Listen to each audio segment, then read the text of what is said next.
All right, looks like we are rolling. Hello, welcome everyone. Happy Friday. Welcome to another installment of Get a Clue in 52. This is for coaches, myself included. That's right. I set out to write 52 tips for aspiring and emerging coaches and realized that I was like coaching myself. I was learning from these tips as I was writing them. This is as much memoir of my 17, 18, whatever, almost 20-year career as a coach as it is mentoring for anybody else. And so I'm learning as I go through, so myself included. Hello, Sue. Let me say hello to you. By now, you all know that the Get a Clue in 52 series is, in fact, a series because we're on our third one. It started with this version that I wrote in 2019, found all the mistakes in it, cleaned them up to create this version, which is what's available on Amazon. So the original Get a Clue in 52 had 5 categories: communication, networking, sales, marketing, and accountability. Those were the 5. So almost 10 tips in each, 52 made a year's worth. So I read these every Sunday night in 2020. And then in 2021, I read them every Sunday night again, but streamed into YouTube after streaming them into Facebook, right? Then I was able to work with one of my clients on his tips book, Give Your Way to the Top by Vipul Dayal. This is a really, really good book, but it's tips, 52 tips organized chronologically. The first category was learning how to receive. Then the second category is learning how to produce.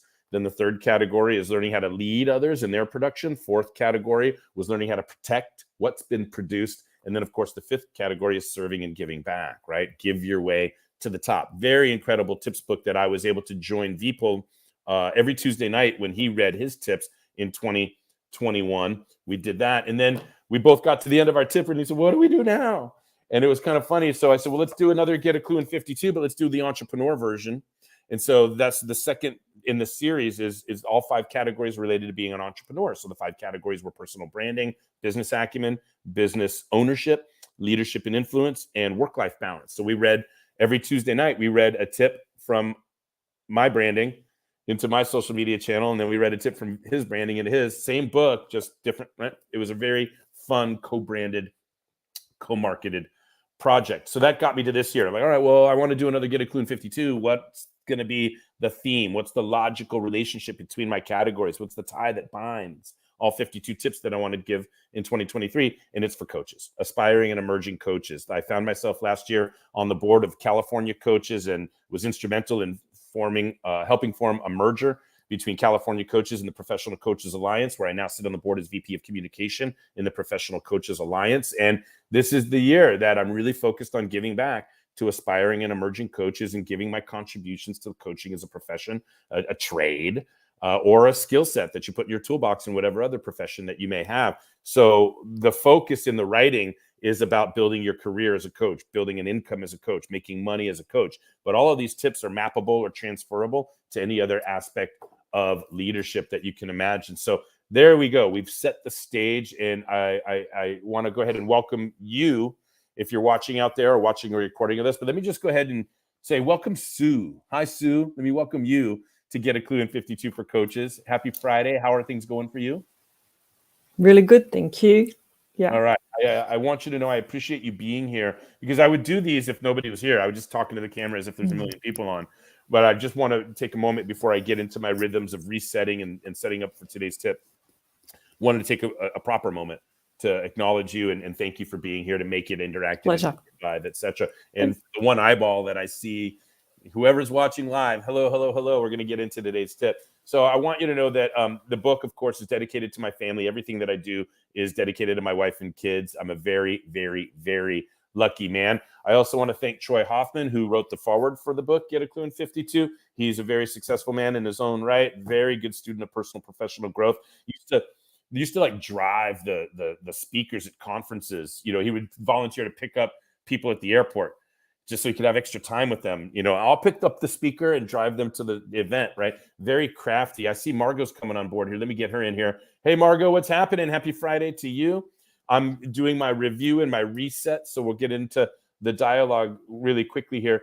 And so thanks to Troy Hoffman. And then, of course, the first category in this book was on self-promotion. We had 11 tips in self-promotion, and I'm just going to roll through them without talking about them too much, because now we're like at the 20th tip of the year. So most of these tips, there's the Klubi snack involved, like something quotable. So I'm just going to roll through those and let those come onto the screen. We start by learning how to be a coach. So we have to call ourselves a coach. Then we have to stop calling ourselves a coach.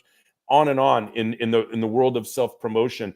We are always more than a coach. We need to get honest about why we're doing what we're doing. And we need to be clear on who we're serving. And we all want meaningful work. We have to come to terms with the fact that coaching is so valuable. We deserve to be compensated for it. We need to make that clear in our self-promoting efforts. Not like we have to say, hey, I'm trying to coach for money, but we have to resolve that in our own head, or else our self-promotions will be diluted, if you will.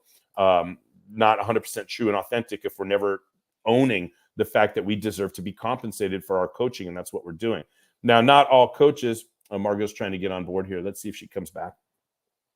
Not everybody that knows how to coach wants to coach as a source of income. It's just a skill set in your toolbox. That's fine, but we're starting somewhere, and you guys, it's mappable. So back to self-promotion. Let's see if we can get Margot in.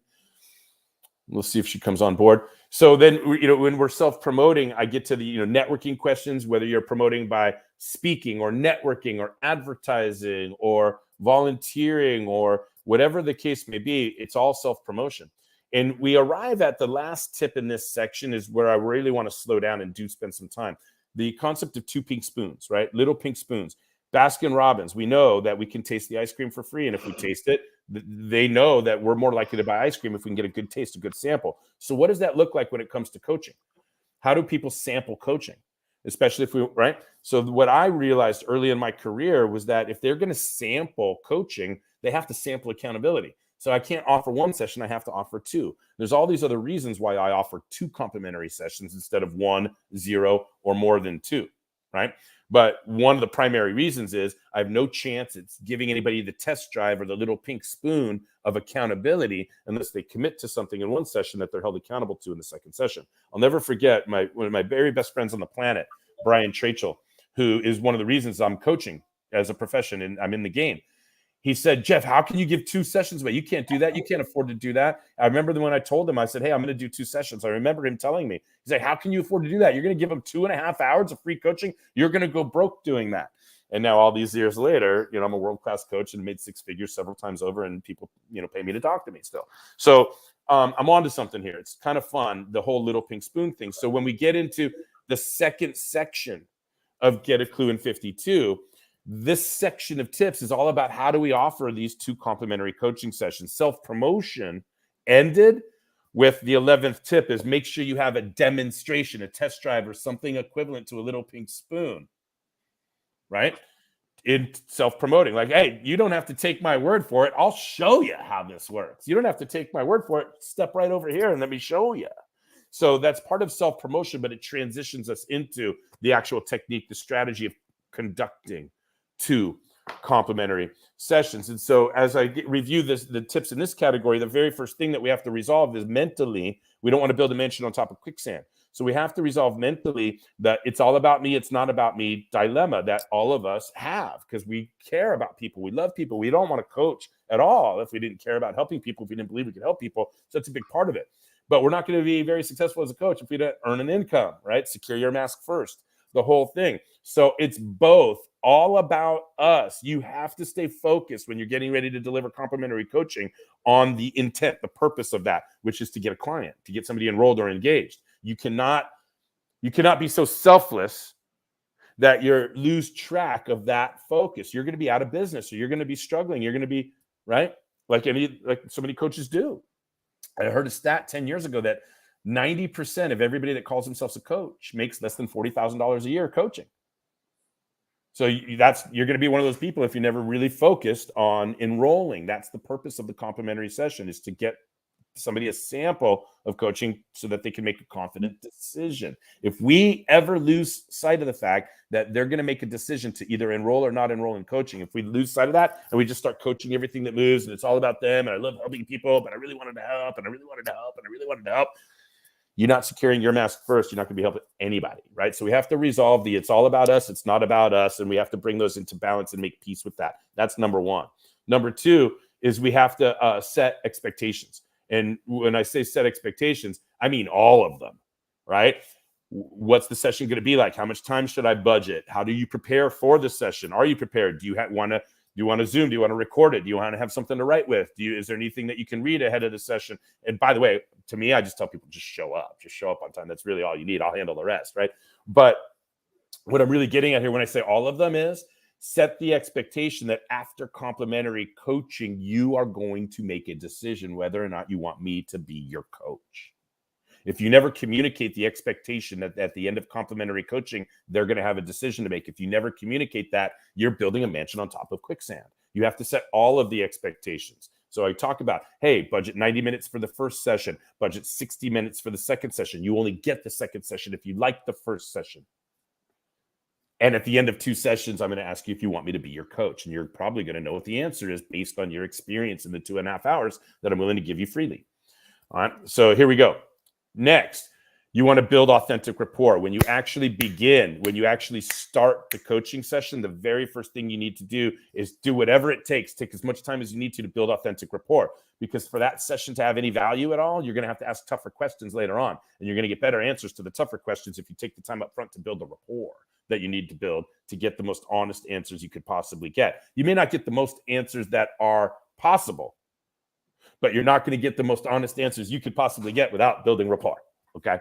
So as a matter of fact, the Kluby snack here is when it's time for me to build rapport, I want to be invested like an investigator where I am unstoppable at uncovering any problem-solving fact I can find. Right. And before I ask those questions to dive in and really investigate what's going on with the person, I make myself transparent. I invite every question under the sun by the prospect. So without getting into too much review of that, we want to invite their questions. We want to ask our questions, and we want to listen for what we love, admire, respect, and appreciate about the person. Because if we don't figure out what their best foot is, how are we going to put it forward when it's time to change? I digress. So the idea is every coach, as a matter of fact, I love my Kluby snack here for tip number 15, which is most coaches know they will need to peel back layers of the onion to get to the heart of matters. But tip number 15 is all about making 4 strategic slices into that onion, not so we, the coach, can peel the layer of the onion and tell somebody else what's wrong with them. That's not what's going on. We make slices into the onion so they can peel their own layers and tell us what they want or what they're willing to work on. It's not about us telling them what's wrong with them. It's about it's about them telling us what they're willing to work on, what we have permission to hold them accountable for. So we know that we need to peel the layers of the onion, but any coach that thinks that they need to do all the peeling is mistaken. All we need to do is make 4 strategic slices and let the prospect do the peeling. Does this make sense? I'm getting some head nods here. So once we get agreement for a label, what we need to either change, improve, create, or remove, which is a nice frame to help people access answers to the big question, how do you want your world to be different? Now, leverage. How bad do you need it to be different? How bad do you want that? How bad do you want to avoid that? Or how bad do you want to get that? What's at stake? So if we don't ever hold our prospects to account for the consequences, positive and negative consequences, if we don't get an awareness and a mental association set in the prospect for what have they missed out on? What are they missing out on? What will they miss out on if they don't change? If they can't voice a consequence, and nobody else in their life is asking them this, you have to understand, not even their wives or husbands, right? Without elaborating, Sue, I see you nodding, right? Like not even your siblings, your spouses are not asking, well, if you don't change that behavior, what's at stake? They're not having these conversations. They're just going around spinning their hamster wheels all day long, right? So we're the ones that deserve to be paid because we're the ones that have got the skill set and the training and the discipline and the care and the balance of all about me, not about me to actually ask the question. We talked about it earlier this morning in my group mentoring, Sue, that you were on, a care frontation, or I call it pro-frontation instead of confrontation, right? A lot of people want to avoid confrontation. Why? You see, I want to avoid confrontation. You mean you want to avoid accountability? Well, I didn't say that. Well, that's what you're saying. If you don't confront people, then where's the account? Anyway, on and on and on. So what we got here is in Kluby snack form is that our prospects will never change their habits, patterns, or peer groups or addictions, let alone hire a coach, if they're not super clear that the status quo is more harmful than the work of change. It's our job to make sure they understand that staying the same is actually going to be more painful for them than the work of change. But most people think the work of change is what's going to be difficult. Changing a habit, changing a pattern, changing an addiction, changing a lifestyle need, a guilty pleasure, or whatever. Right? And these are the decisions that we're asking people to make, is to change. So we better be good at what we're doing, and we better be well compensated. Right? And so once we get clear on the rapport and we get honest answers to what needs to be different, we slice the onion and let them peel it. And then we agree on the label. And then we say, okay, well, health, relationships, and finance, or sales, marketing, and operations, whatever it is. Now, how bad? What's at stake? And we get the leverage. And so what are we doing? We're, from a sales perspective, we're test closing. Is this person coachable? Is this person willing to receive an assignment? Are they willing to commit to doing homework? Are they willing to show up to another session and be held to account? We're starting to figure it out right now. And we're just in complimentary coaching session. It's just a free session. But we've built enough rapport to get honest answers, to get labels, to get leverage, to now assign homework. And most of the homework I assign is goal setting, right? In my group mentoring that I do 3 sessions live per month, we're in goal setting month right now, because we're attaching it to the integrity game 10-point model. And this happens to be goal setting month. We were talking about that this morning, Sue. And it's fascinating for me to recall for you guys that somewhere in upwards of 99%, like 99.3, 99.7% of all complimentary coaching sessions I've ever conducted, and I've probably conducted 1,000 of them, I've assigned goal setting in the first session. Goal setting. The integrity game has 10 points on its model, right? So there's a lot of doors that we can enter the party, right? But goal setting is the one that I escort everybody to most often. It's like, if there's no goals, there's no coaching, right? To me. So it's really, really, really powerful when we assign the homework and then we say, hey, let's schedule a second session. And now the second session, they're committing to doing the homework of drafting their goals. They've been motivated to do so. They've been instructed on SMART goal setting, and I add an A and change the R to my SMART goal setting model to put more motivation and accountability in there. I'm not going to digress into that right now. But we've built rapport. We've asked the honest questions. We've agreed on labels. We've assigned the homework, and now they're scheduling the second complimentary session. And what we talked about last week was conducting the second complimentary section. Without getting into total training, you guys, because I'm just reading tips from a book on Friday for free, right? But in my group mentoring, we get into training and workbooks and techniques and dialogues and case studies and all of that. But we had some high level insights into what's important for us when we're conducting the second complimentary coaching session. And, we talk about setting these expectations again. We want people to expect a noteworthy experience. We want them to expect to know the difference between session 1 and session 2. We want them to expect an overview of the anatomy of a coaching session and to be taken through that anatomy, checking in on wins and challenges, reviewing commitments, creating new results, and checking out. And we want to give them the experience of the anatomy of a coaching session so they know what they're enrolling, they know what they're signing up for, right? So we want to make sure that little pink spoon, and I'm just going to read this one, reminds yourself constantly and the prospect when appropriate that this is a sample session. Right? I wonder if I wrote that anywhere. Yeah. And this is important because it allows you to politely interrupt. This is it. You have to remind yourself in the prospect constantly it's a sample session, because it allows you to politely interrupt or intervene or preempt any rabbit holes that take you away from the goal of enrolling. We talked about this. Remember, I'm giving you a sample not so I can solve all your problems. I'm giving you a sample so you can decide if you want to hire me as part of your solution to your problems, right? I'm not giving you complimentary coaching to solve all of your problems in 90 minutes. I'm giving you complimentary coaching to give you a taste of coaching so you can decide if coaching is one of your solutions to your problems, right? And if we lose sight of that, we're going to be in trouble. So there's other things that we could say, but that gets us up to speed now, where we're going to go ahead and close out today's section with tip number 20. So this is the 9th tip in this section. It's the 20th tip overall, and it's about winning the one-on-one enrollment conversation. Before I read word for word, because we'll see how much word for word I do on this, or how well I do in the word for word on this, because it looks like 1, 2, 3, 4, 4, 5 pages. Before I get into that, because once I start, I'm going to have a hard time stopping. Let me invite any comments, questions, or any interaction from my friends, Sue and Margot, it's so nice to see you guys. Happy Friday. Do you have any comments or questions on the review I've done so far, or anything that you want to share or contribute before I start reading word for word and get into that whole commitment?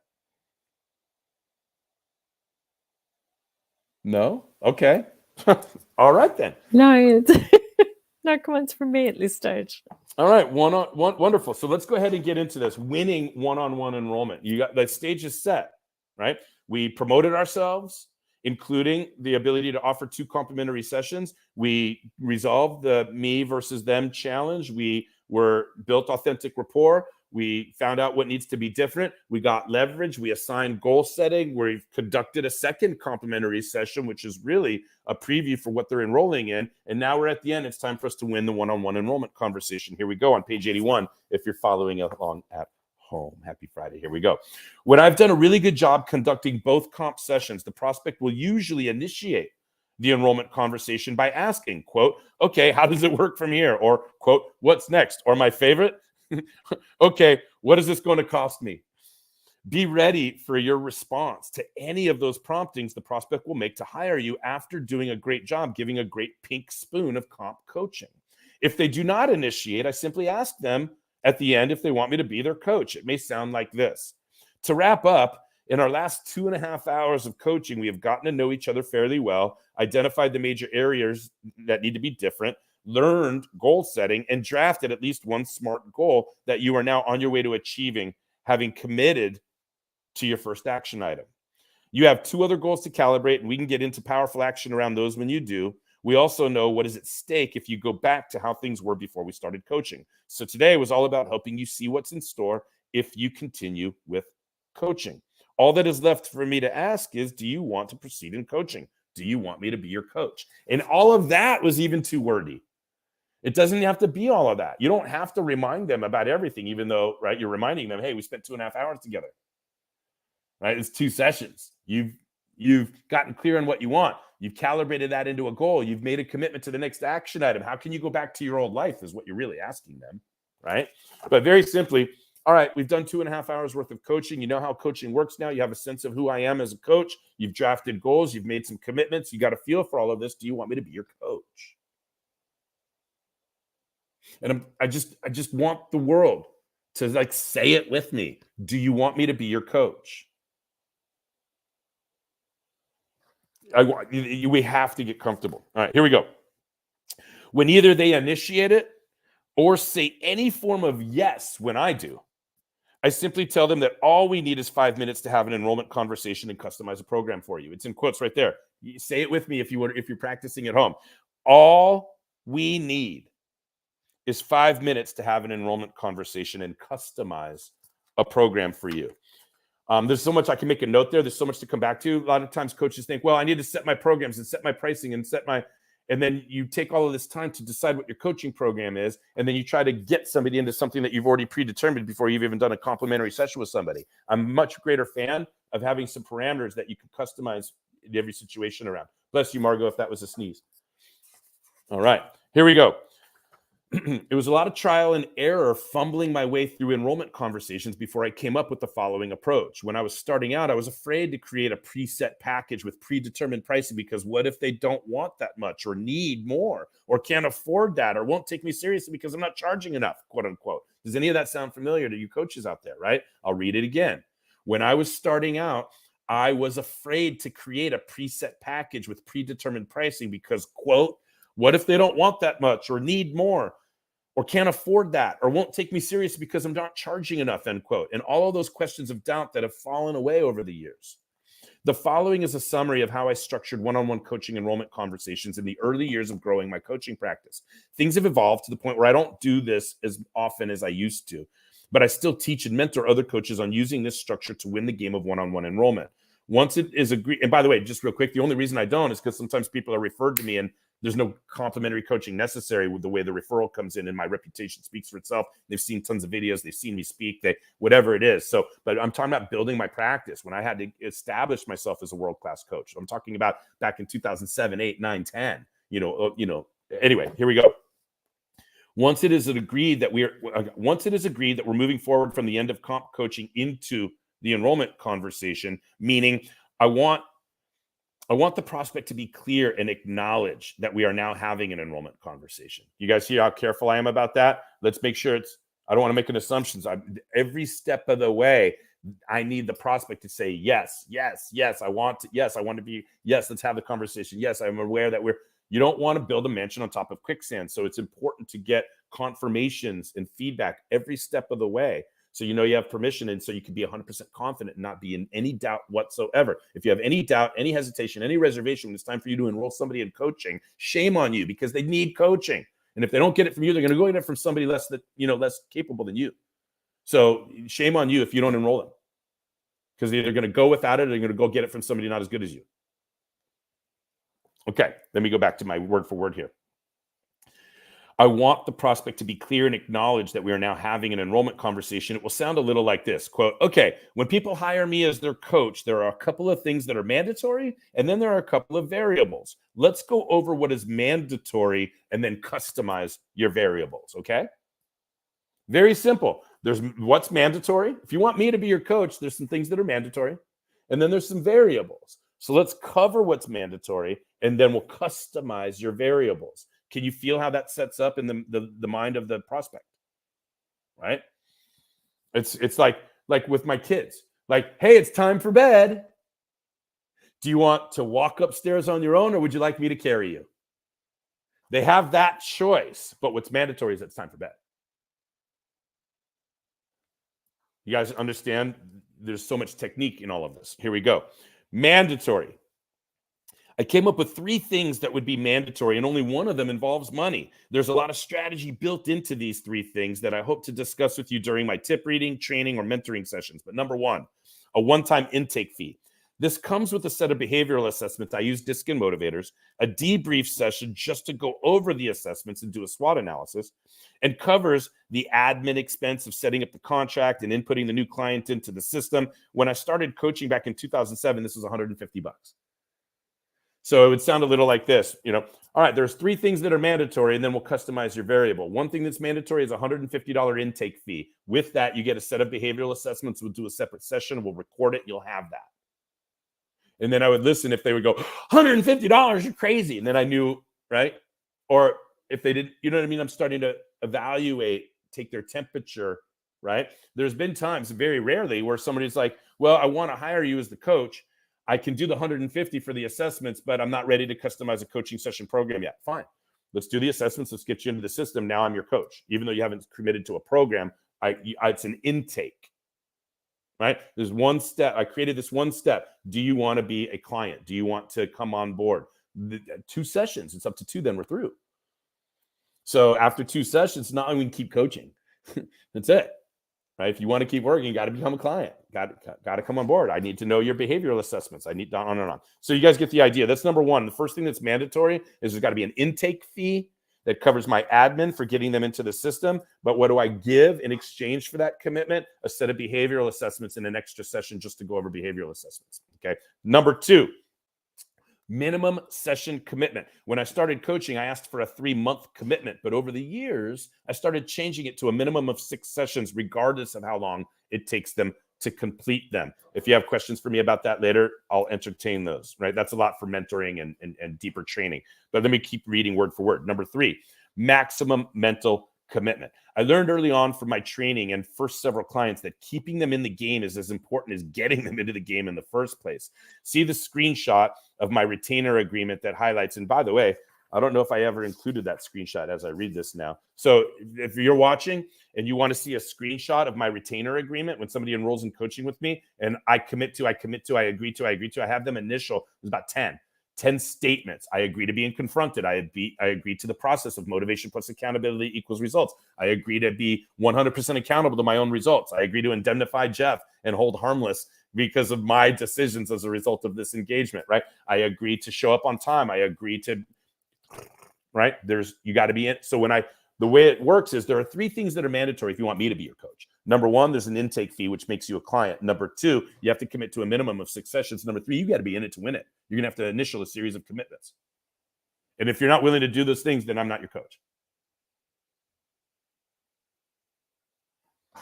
Okay, so let's move on. All right, in it to win it. They got to be in it to win it. right? So see the screenshot of my retainer agreement. I don't know if I ever included a screenshot in the book as I think about it now. So if you do want to see a copy of my retainer agreement, send an email to info@getaklu.net, info at getaklu.net, and just put client commitments in the subject line or retainer agreement in the subject line, just any reference to what we're talking about right now. And I'll send you a screenshot. I'm not going to send you the document, but I will send you a screenshot and you can type it into your own document if you want to, whatever. Hey, we want to get more coaching in the world. It's all good. I'm not like overprotective of my information because at the end of the day, you can have my contract, but you can't have me. I'm me. I'm the only me that exists in the world, right? I'm teasing. I'm having fun on a Friday. So those are 3 things that are mandatory. You still got to deliver, right? Here we go. I would explain those things and pause to see if there's any resistance. This is hybrid test or trial closing because while I want to see if they have any objections, resistance, pushback to the intake fee or rules I have proposed, I still have not yet fully closed on the variables of their coaching package. I'm just test closing on the mandatory right now. Hey, intake fee with assessments, mental commitments, and minimum 6 sessions. If there's no resistance there, I'll have more confidence to move forward and customize, right? And here we go. Not closed on the variables of the it would sound something like this. Are there any questions about the 3 things that are mandatory for all of my clients? Okay, then you're ready to take a look at variables. Great. You hear how I'm getting permission every step of the way. I won't move forward until I get one more feedback of permission from them, of okay, of agreement, of acknowledgement of where we're at. I want to be on such stable ground when I'm proposing my coaching packages. I don't want to hesitate. I want to make sure that they're with me every step of the way and that I've got all of their permission, that this isn't being forced on them. And then I've delivered 2.5 hours. I'm explaining it clearly. Are we ready to move forward? It's now time to customize. Okay. Yes. Okay. I need that yes to feel super, super confident moving forward. So here are the variables. There are 4 variables I would lay out for a prospect, hoping they would tell me what they want their coaching program to look like. Number 1, length of session. I explain to the prospect that not all sessions are created equally and remind them that they have experienced both a 60 and a 90-minute session, but sessions could be 15, 30, 45, 75 minutes. I explain that I do not charge for unlimited check-ins of 5 minutes or so. Otherwise, pricing is partially based on length of session, right? Partially. We want to get away of trading dollars for hours, right? We don't want to base it on time. We want to have, but we still need to, as business owners, time is our inventory.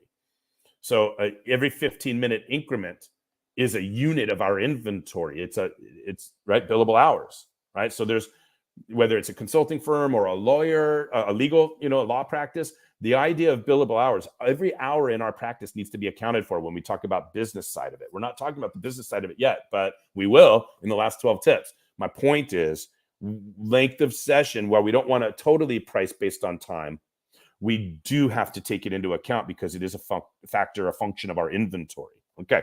So number 2, interval between sessions. I explained that some people want coaching sessions twice a week, once a month, twice a month, etc. It varies, but the interval must be decided in advance if the client is paying monthly.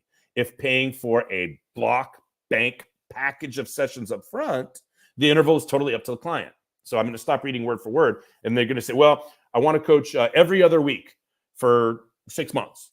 Okay, it's going to be a 12 session, 6 months, 2 sessions a month. And do you want to pay all up front or do you want to bill monthly? Monthly. Aha. So now if they want to pay monthly, you have to understand that you're going to bill them. Let's say we're in May right now. So June 1st, right? So June 1st, I'll bill you for the first month. Then July 1st, I'll bill you for. Well, what happens if life gets busy and they don't schedule their sessions? And you have to run them down to change. And they will. And now they've only done 1 session in June. But here comes July 1st and you want to bill them. But they've only done 1 session. So you bill them on, and they go, hey, wait, what are you billing me for? I only did the 1 session. So go back to the contract. It's 2 sessions per month. Use it like you want to. We have to. I learned the hard way about all of these little subtleties. Does this make sense? So what I'm getting at here in this point is that if you're paying monthly, we have to decide on the interval. It has to be written into the contract, and I have to create a use it or lose it because you're paying me to be your coach, not your collecting agent. My name isn't Knuckles, where I'm calling you and threatening your family if you don't pay your bills. That's not what I'm in the game for. Does this make sense? I don't want to call you every first of the month. Say, is it okay to bill your card now? Is it okay to bill your card now? I'm a coach. I'm not accounts receivable. Does this make sense? right? But when we're building our own practice, aren't our initials in every boxes on our org chart? So what I learned is, you know what? I'll give you 10% off if you pay for all your sessions up front. You want to do 2 sessions a month, 12 sessions? Guess what? I'll give you 10% off if you pay for them all up front. That way, if you want to do 12 sessions in 1 month, cool. You just renew at the end. If you want to go 2 months without sessions, fine. You've paid me for them. Use it or lose it. Be an adult. You guys understand what I'm getting at? So when we come to, and I'm going to talk about this more at the end of the book and practice building and the business building of all of it, but we're more than just a coach, right? We're running a business. We're doing customer service. We're doing collections. We're doing accounts payable. We're doing accounts receivable. We're doing operations. We're doing all of that. So what I'm telling you right now about how to enroll clients in coaching, you're still going to have to operationalize the enrollment, serve them from a customer service perspective, collect the payments, on and on. All right. Without getting too much into a tangent. So you guys understand, one variable is length. Another variable is interval. And what am I teaching? What am I recommending? Incentivize them to pay. If it's 6 sessions, get them to pay for them all up front. If it's 12 sessions, get them to pay for them all up front. I'm not embarrassing anybody, Sue, when I tell you that Vipul, our good friend Vipul, who co-author of Get a Clue in 52, the Entrepreneur Edition, he buys 50 at a time. He pays for 50 sessions at a time, 50. And he pays for it all up front. I incentivize him. I give him great pricing to do that. Does this make sense? Right? 50. Just understand that. You know, every coach out there can do this. Right? It's a 5-figure contract and he pays all up front. And when he uses them, he renews. It's fantastic. Okay. Third variable, location of sessions. I explained that coaching by Zoom is most affordable and has the advantages of screen sharing and recording. Still, many clients prefer to meet in person on site at their offices or off-site at hotel conference rooms or restaurants. I have been flown all over the world for on-site full-day coaching assignments. It's a variable that affects pricing. You guys understand? Like, want to meet by Zoom where I can wear my underwear and still show up professionally? I don't have to charge you as much. But if I have to shower, get dressed, find parking downtown, go to the 8th floor of some high rise, and then come out to a parking ticket afterwards, I'm going to have to build that $33 parking ticket into my rates. Is that okay? We aren't just coaches. We're running a business, and everything costs money, and everything takes time. And we have to account for all of it. So when we're enrolling somebody in coaching, if we don't set our pricing to cover our overhead, we're going to be overhead. We're going to be underwater, right? Fourth, urgency and budget. I explained the last variable is the urgency to make progress towards goals and a prospect's budget for coaching. Those are things I cannot decide. But if they tell me what they imagine from the first 3 variables, I can price it on the spot and then discuss up or down sell options as necessary, right? So I can say something like, oh, you want 12 sessions, 1 session per month for a year? Okay, that's going to be X. And they go, I say, oh, we could do 6 sessions. Right? Like whenever the reaction is, I can go up or down based on where they're at. But I need to have an idea of what's my time worth. What am I going to, like, just watch this. If I charge $500 for a coaching hour, that's $500 to get a clue. That's what the organization gets. Now, how much does Jeff the coach get of that $500 to offer the session? And how much of that $500 is for my Zoom subscription? How much of it is for my Microsoft Office Suite subscription that I wrote the contract on? How much of it is for the laptop that I'm Zooming on? So every dollar that comes in, there needs to be stuff peeled off for the business. And most coaches never stop and ask themselves, how much do I pay myself for every coaching session I do? Now, I just did 2 complimentary sessions, 2.5 hours of free coaching, and I just enrolled them in a 12-session package. Let's say at $375 an hour. Let's just say it's like $4,000 or $4,500 or something like that. I'm not a math guy, so don't ask me to do math. But let's say I said a 12-session package, $375. It's like $4,500 plus the intake fee, which is now $500 instead of $150. And let's say I give them 10% off for paying in full up front. So now what am I collecting? I'm collecting about $4,500 or something like that for a 12-session package. And now they can schedule their sessions whenever they want. I don't have to babysit them or track them down. But if I collect $4,500, that's not Jeff Klubeck getting $400,000. You know what I'm saying? It's not me. Of that $4,500, do I get I enrolled them. So am I as a salesperson? Do I get 10%? Do I get $450, which is 10% of the 45? Because I was a salesperson. And now who's going to conduct those coaching sessions? How much do I pay myself to do a session? What's the rate that I pay myself for all 12 sessions? Right? So, yeah, I'm sorry, my computer almost went blank there. You guys following along, right? I'm going way beyond just this tip, right? But you see how much is embedded. This is the last tip of this section, because what we're doing is we're reviewing, right? Section 1 is self-promotion. We tell the world that we're a coach. And then we start delivering complimentary coaching to enroll coaching clients. And now when we get into motivation, now we got to coach. So the next 2 sections of the book are all about actually coaching somebody. It's all of my tips on motivating people and all of my tips on holding people accountable. And then the final section of the book is about building a practice. How do you build a coaching practice, which I don't call a business because I'm smart enough to know that I'm the only employee in my business. It's all interns, apprentices, independent contractors, partners, channel partnerships. I don't have employees. I don't have an office building where people come. I'm not responsible for other people's lives. I'm barely taking care of my own. You guys understand what I'm getting at? I don't call it a coaching business. I'm more realistic. I call it a coaching practice, right? Coaching is one thing on my menu. All right. So let me finish reading the word for word of this all. I've learned to make things even simpler over the years when it comes to selling one-on-one coaching. And maybe you have too. For those of you who may be struggling to enroll one-on-one clients with your comp coaching, I'll bet this has been a huge help. This is how I got started anyway. Is how I should say. This is how I got started anyway. And it was during the worst recession since the Depression in the years from 2007 to 2013. I wanted to be able to enroll anyone with any budget into coaching, and succeeded well over 100 times using exactly what I've summarized above. Probably well over 200 times now, right? Now, when I think about it.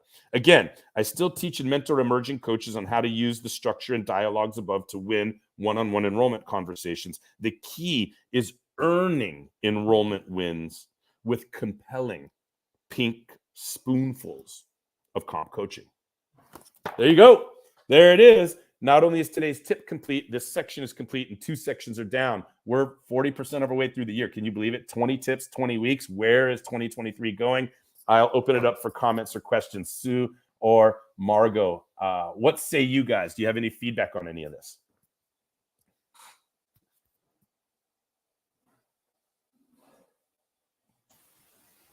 No? All right. I'm going to create a banner for today's tip, which is tip number.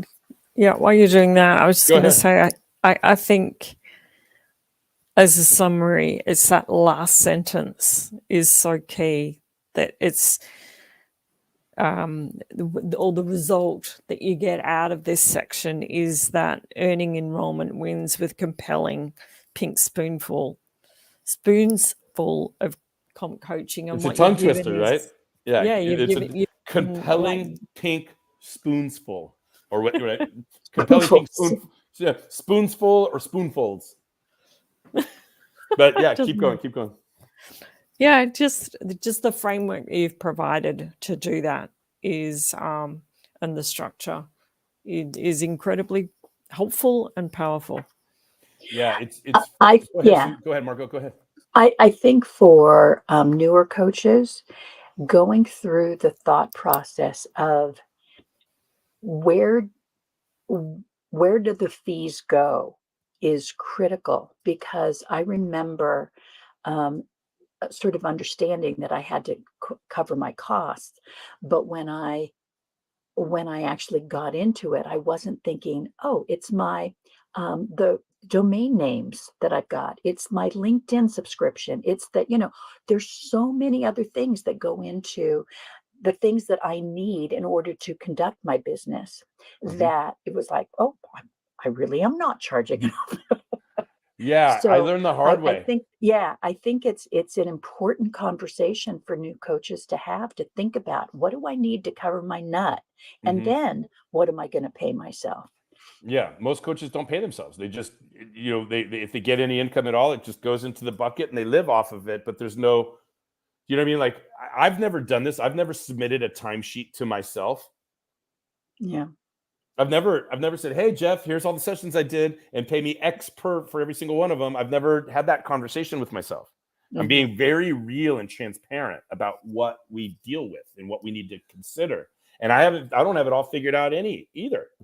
I just am further along than I was 17 years ago. Is all, right? So, if any coaches out there know more than I do, call me and help me, mentor me, please. Because that's what this is all about. It's, Get a Klu in 52 for coaches, myself included.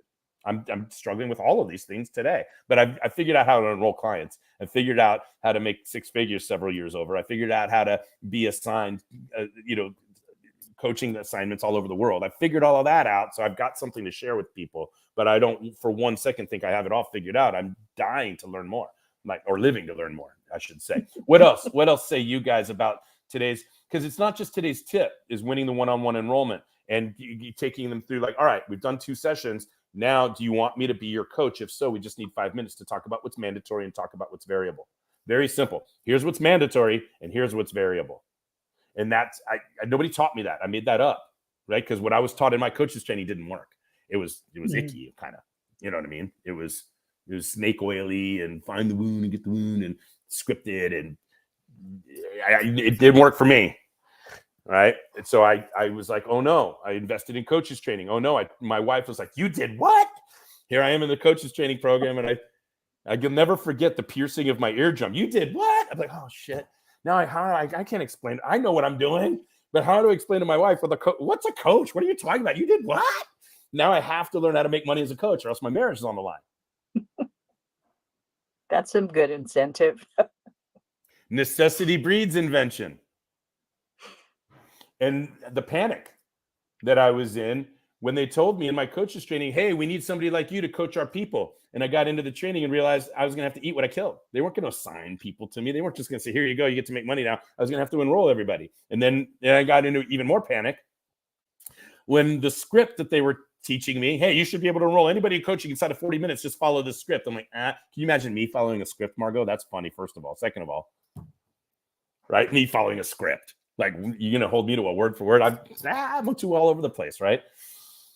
Anyway, so I was like, oh no, she's going to leave me. If I don't figure out how to bring home a paycheck from coaching, right? Like I'll never forget. I'll never forget. I woke up in the middle of the night like a cold sweat. I was like, oh my God, there's got to be 2 sessions. How are they ever going to test drive or taste accountability if there's not a second set? No wonder I'm not enrolling anybody in coaching, because I have to coach them and give them value. And I go down I dive into the coaching value, and to try to come back up into an enrollment conversation is awkward. It's hard to do in 45 minutes. I'm not giving myself the space to really learn who they are. I haven't accumulated enough data yet to feel like I can make a difference. I haven't taught them goal setting. They've taken me on some rabbit hole. I'm the coach. Wait a second. Yeah. All of these fits and starts. I could do a whole year's worth just on enrolling. You guys understand? But then I woke up in the middle of the night. It's got to be 2.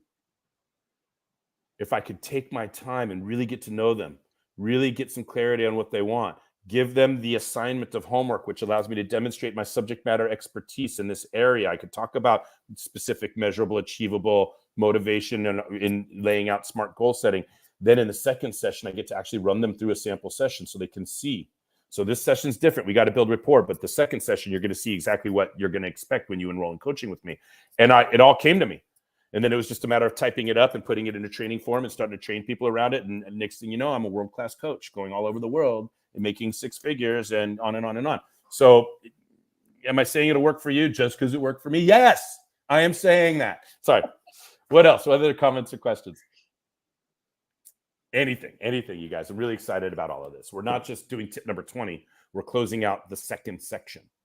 So we're out of self-promotion. We're out of delivering complimentary coaching. We've enrolled, and now it's time to coach. And so, but Margot, I've got your name up here in Professional Coaches Alliance, and let everybody know about the Professional Coaches Alliance. Just go right there to professionalcoachesalliance.com. You'll see all the wonderful work that Margot is doing as VP of Programs, getting all these incredible speakers to come in on a monthly basis and give value and create the corpus of content in our ecosystem for aspiring and emerging coaches. It's just so wonderful, right? But we're not just, with Professional Coaches Alliance, we're not there to teach people how to coach. What we want to do is support coaches that are building their practices, building their businesses, building whatever you want to call it, right? So I say that because what we're about to do on these Friday sessions, we're actually going to get into skill sets of coaching, right? Chronologically, we learn how to coach, we self-promote, we offer 2 sessions, we conduct 2 sessions, we've enrolled somebody. Now it's time to coach them. So the next 20 tips, right, are all about how do we motivate people in a coaching relationship and how do we hold people accountable in a coaching relationship. So it's not about business building, it's not about marketing, it's not about promotion, it's not about identity, it's about delivering world-class coaching. Motivation plus accountability equals results. You're going to learn how I do it, and we're going to talk about it freely over the next 20 weeks. So there you have it. Last call for comments, questions, jokes, metaphors, high fives, wins, celebrations, poems, limericks, anything. High five. High five. Margot, another special shout out to you. My time on the phone with you yesterday was very important to me. I love you dearly. Sue, thank you for always showing up and being so supportive, making these more interactive. You guys both know I could just look into the camera and go, but it's better having you guys here and the way that I light up around your energies. Thank you so much for another interactive installment of Get a Clue in 52. 20 down, 32 to go. And we'll do it again next week. Any last comments or questions for today before we dismiss? Yep. Oh, good. All right. Mwah. Seal it with a kiss and a big hug. I love you guys. We'll see you next week. Thank you, everyone, for supporting Get a Clue in 52. 4 coaches, myself included. Take care. Happy Friday. Bye-bye. Bye.